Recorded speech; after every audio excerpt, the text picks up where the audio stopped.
विधानसभा चुनाव के बीच आज देश भर के बीजेपी कार्यकर्ताओं से मुखातिब होंगे प्रधानमंत्री मोदी। नमो ऐप के जरिए सुबह 11 बजे करेंगे संवाद। दिल्ली में बीजेपी केंद्रीय चुनाव समिति की आज होगी बैठक। यूपी की बची 208 सीटों पर आखिरी मुहर लगेगी।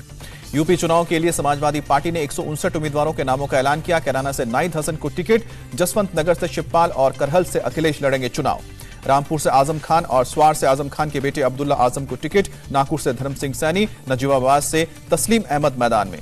एसपी ने बिहट से उमर अली खान, धामपुर से नईमुल हसन को टिकट दिया। कांट से कमाल अख्तर और संभल से इकबाल महमूद को बनाया है उम्मीदवार। बीजेपी छोड़ने वाले मुकेश वर्मा को भी समाजवादी पार्टी ने शिकोहाबाद से टिकट दिया। समाजवादी पार्टी ने रोशनलाल वर्मा को तिलहर सीट से टिकट दिया है। बीजेपी छोड़कर समाजवादी पार्टी में शामिल हुए स्वामी प्रसाद मौर्य के बेटे को ऊंचाहार सीट से नहीं मिला टिकट। सपा ने सिटिंग एमएलए मनोज पांडे को ही टिकट दिया है। नाहिद हसन को टिकट देने पर हमलावर हुई बीजेपी। कहा कि दंगे की राजनीति को हवा देना चाहते हैं अखिलेश। सपा की लिस्ट पर डिप्टी सीएम केशव मौर्य का तंज, लिस्ट नहीं अपराधी वही, माफिया और दंगाई वही।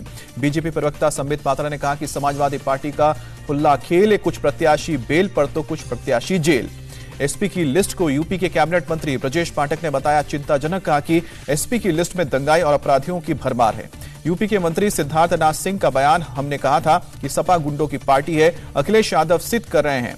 अखिलेश यादव पर बीजेपी हमलावर संबित पात्रा ने कहा कि जिन्ना से जो करे प्यार वो पाकिस्तान से कैसे करे इनकार। बीजेपी की मांग, अपने बयान पर माफी मांगे अखिलेश, करें पश्चाताप। अनुप्रिया पटेल ने भी अखिलेश को घेरा, बोले यूपी में चुनाव है, यहां की बात करें। पूछा यूपी के लिए उनका विजन क्या है। अखिलेश के समर्थन में उतरे ओम प्रकाश राजभर, बोले कि धर्म की राजनीति से चुनाव जीतने की कोशिश में है बीजेपी। अखिलेश के पाकिस्तान प्रेम पर कांग्रेस भी बरसी, ध्यान भटकाने की कोशिश। बेरोजगारी, महिला जैसे मुद्दों पर होनी चाहिए बात। यूपी में समाजवादी पार्टी को फिर झटका। जलालपुर विधायक सुभाष राय बीजेपी में शामिल हुए। आजम खान के गढ़ बीजेपी का शंखनाद। रामपुर जिले के 4 विधानसभा के उम्मीदवारों ने नामांकन किया। नामांकन प्रोग्राम में मौजूद रहे केंद्रीय मंत्री मुख्तार अब्बास नकवी। कहा कि दंगों दबंगों की सियासत का सुपड़ा साफ होगा।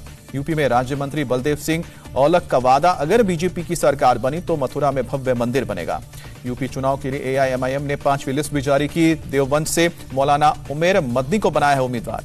एआईएम ने बिजनौर से नगीना से ललिता कुमारी को टिकट दिया। संभल से मुशीर तरीन को चुनाव के लिए मैदान में उतारा। अपना दल के उम्मीदवार हैदर अली खान का विपक्ष पर अटैक, मुसलमानों को भटकाने की कोशिश, लेकिन यूपी का मुसलमान विकास चुनेगा। यूपी चुनाव के लिए कांग्रेस ने जारी की स्टार प्रचारकों की लिस्ट। सोनिया गांधी, मनमोहन सिंह, राहुल, प्रियंका का नाम। कांग्रेस का दावा, यूपी चुनाव में दिखा प्रियंका इफेक्ट। बीजेपी ने प्रचार में महिला नेताओं को उतारा। समाजवादी पार्टी ने सीतापुर के पुलिस अधीक्षक की चुनाव आयोग से शिकायत की। बीजेपी को वोट देने के लिए दबाव बनाने का आरोप लगाया।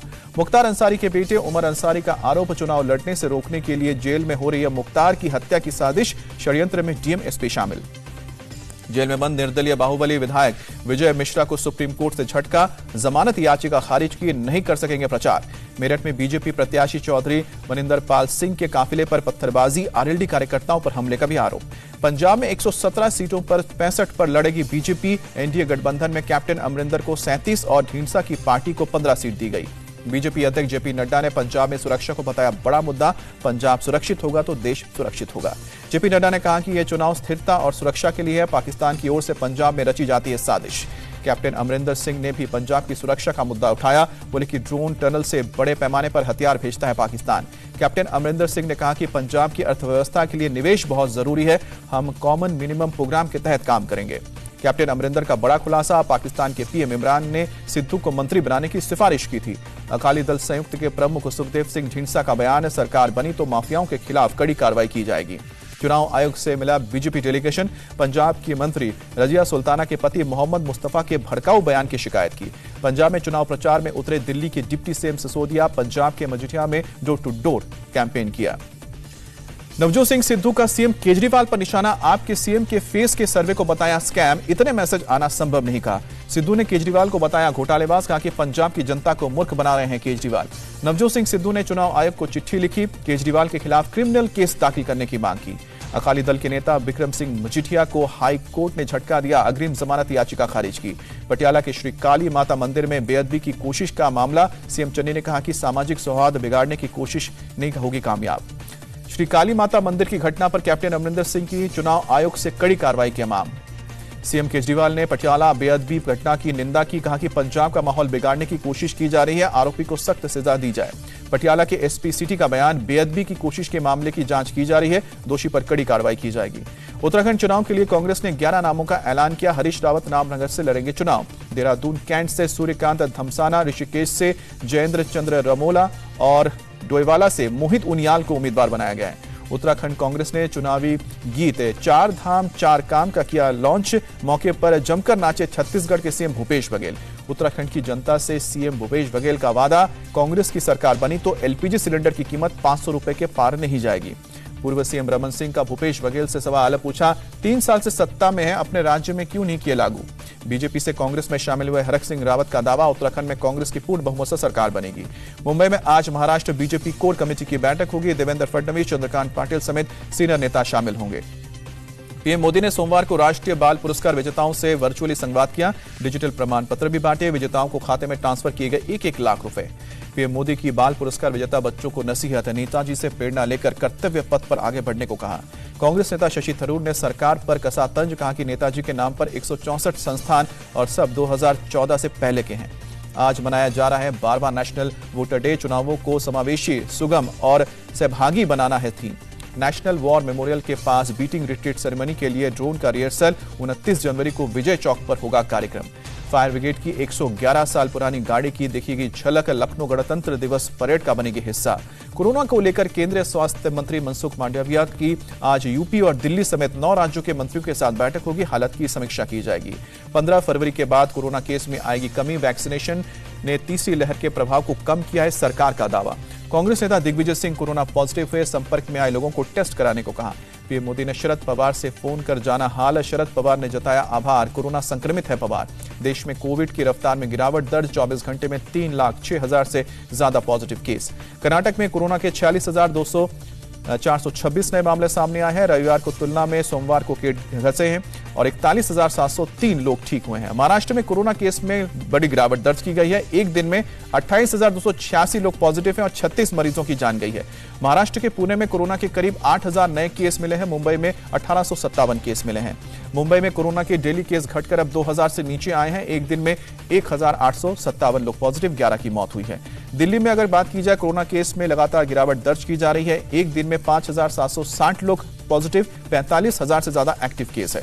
तमिलनाडु में 24 घंटे में 30,000 से ज्यादा कोरोना के केस, 46 लोगों की मौत। केरल में भी घटे कोरोना के केस। सोमवार को 26,514 नए केस सामने आए। आंध्र प्रदेश में 24 घंटे में 14,500 से ज्यादा केस हैं और राज्य में पॉजिटिविटी रेट 35% से ज्यादा है। गुजरात में भी कोरोना केस कम हुए हैं। 24 घंटे में 13,805 केस, 25 लोगों की मौत। यूपी में बीते 24 घंटे में 11,159 लोग संक्रमित, 17 लोगों की मौत। मध्य प्रदेश में कोरोना के 10,585 नए पॉजिटिव केस, 6 मरीजों की जान गई। ओडिशा में कोरोना के 7,000 से ज्यादा नए मामले सामने आए हैं। 24 घंटे में 5 लोगों की मौत हुई है। पंजाब में कोरोना के 5,778 नए केस की पुष्टि, 39 लोगों की मौत। बजट सत्र में भी कोरोना से भी सभी नियमों के पालन के तहत कार्रवाई की जाएगी। राज्यसभा की कार्रवाई सुबह 9 बजे और लोकसभा की शाम को 4 बजे से शुरू होगी। दिल्ली में 27 जनवरी को होगी डीडीएमए की बैठक। कोरोना के हालात की समीक्षा की जाएगी। कर्नाटक से वीकेंड कर्फ्यू हटाया गया। जरूरत पड़ने पर कोविड नियमों में दी जाएगी ढील। सीएम बसवराज मुंबई का बयान। पटना के राजेंद्र नगर टर्मिनल और आरा रेलवे स्टेशन पर परीक्षार्थियों का हंगामा। रेलवे बोर्ड के एनटीपीसी की परीक्षा में धांधली का आरोप लगाया। पटना के डीएम ने कहा कि मामले को सुलझाने के लिए हंगामा करना सही तरीका नहीं। करीब 5 घंटे ट्रेनों की आवाजाही बंद रही। समाजवादी पार्टी के नेता फतेह बहादुर सिंह के बेटे पर लगा एक लड़की को किडनैप करने का आरोप। लड़की के घर वालों ने लगाई न्याय की गुहार। ओडिशा के मलकानगिरी में माओवादियों की साजिश नाकाम। बीएसएफ ने जमीन में प्लांट किया गया आईडी को डिफ्यूज किया। बर्फ की सफेद चादर में लिपटा बद्रीनाथ मंदिर। चमोली जिले में कई जगहों पर हो रही है बर्फबारी। हिमाचल प्रदेश के चंबा में भारी बर्फबारी, कई इलाकों में 4 से 5 फीट तक बर्फ जमी। हिमाचल प्रदेश के धर्मशाला में घना कोहरा, बर्फबारी के बाद ठंड और बढ़ी। दिल्ली में शीतलहर का कहर जारी। आईएसबीटी इलाके में खुले में रात गुजारने को मजबूर हैं लोग। शेल्टर होम में नहीं बची जगह। जम्मू में गणतंत्र दिवस को लेकर जवानों की फुल ड्रेस रिहर्सल हुई। मौलाना आजाद स्टेडियम में रिहर्सल। यूक्रेन में फ्रंट लाइन के करीब के गांव में दहशत। लोग जता रहे हैं बॉर्डर पर रूस के हमले की आशंका। हर गुजरते दिन के साथ लोगों में बढ़ रहा है तनाव। फ्रंट लाइन से 1 किलोमीटर दूर है बसा गांव। सूडान में सैन्य तख्ता पलट के खिलाफ लगातार प्रदर्शन। सुरक्षा बलों के साथ प्रदर्शनकारियों की झड़प। जर्मनी के हाइडेलबर्ग में एक लेक्चर प्रोग्राम के दौरान फायरिंग की गई। पुलिस ने हमलावर को मार गिराया। ग्रीस की राजधानी एथेंस में कई इलाकों में बर्फबारी, लोगों को परेशानी। भारतीय बल्लेबाज स्मृति मंधाना का जलवा, आईसीसी ने चुना women's cricketer of the year. Pakistan team के कप्तान बाबर आजम को आईसीसी 2021 के लिए सर्वश्रेष्ठ वनडे क्रिकेटर चुना गया। केपटाउन टेस्ट में स्लो ओवर रेट के लिए टीम इंडिया पर कार्रवाई, आईसीसी ने 40% मैच फीस का जुर्माना लगाया। दक्षिण अफ्रीका के खिलाफ वनडे सीरीज हारने के बाद कोच राहुल द्रविड़ ने कहा, खिलाड़ियों की जगह टीम में सुरक्षित है, लेकिन अच्छा प्रदर्शन करना होगा।